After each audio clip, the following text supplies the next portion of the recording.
Hello and welcome to our final year project presentation. We are students from the electronics department at DJ Sangvi College of Engineering. Our project aim is to build a system that can recognize handwritten characters in real time. This is basically divided into two parts, the front end part and the back end part. The back end part consists of dataset collection and neural network training, and the front end part consists of real-time handwritten character recognition system. Basically, the real-time system can be divided into two parts. The image processing system implemented from scratch in Python, meanwhile harnessing the true parallel processing power of a Spartan 6 FPGA device to implement the neural network as a classifier. For easy collection and processing of our dataset, we designed our own templates. Now, since the scanned images tend to be tilted, we use 4 markers to find its orientation and rectify them. Once rectified, individual characters were cropped and processed in order to remove noise using hierarchy of filters that classifies each part of the image as either noise or information on the basis of length, height, area, and the relative positions. These images were then further reshaped and resized in order to get into a neural network compatible format. Now that we have a dataset consisting of labeled data, it can be used to train a neural network based on a supervised learning algorithm. So as the name suggests, a neural network consists of a number of neurons, the architecture for which is as shown here. The neuron consists of a summing junction and an activation function which together calculate the output of the neuron. The neurons are connected and each connection has a weight associated with it. The neural network architecture we have chosen is shown here, which consists of an input layer, a hidden layer and an output layer. So the training of the neural network consists of two phases, a feed-forward phase during which, depending on the input to the neural network, the output is calculated.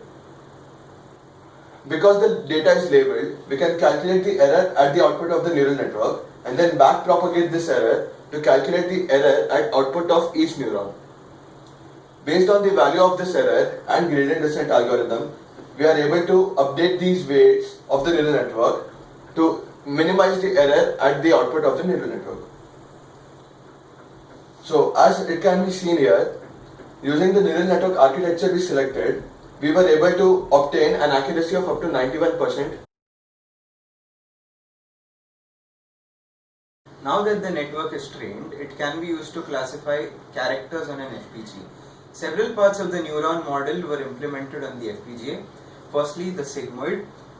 Being a non-linear function, we had to use piecewise linear interpolation approximation to implement it on the FPGA.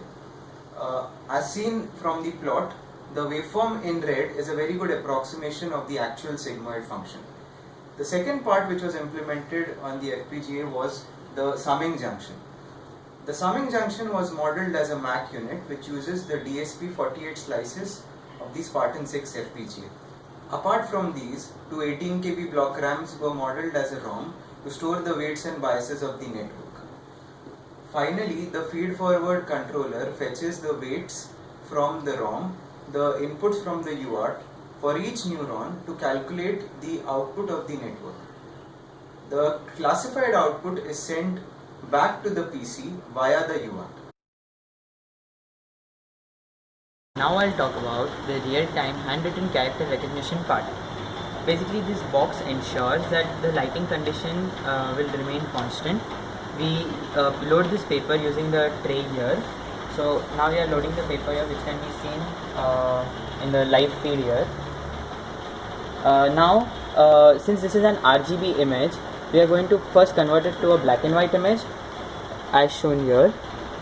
Now we'll use something known as connected component labeling to show the objects that are connected to each other via the white pixels. So all the white pixels together will make one object as shown here.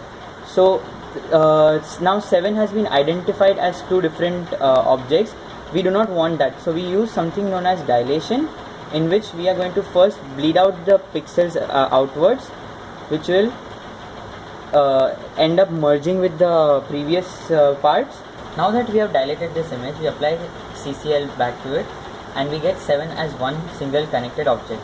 Now we'll be taking these objects and sending them to the FPGA. We have implemented a neural network classifier on the FPGA, which will classify the image as one of the characters that we have trained it for. And for this particular image, the output is coming out to be 3, 5 and 7 as would be expected for this image.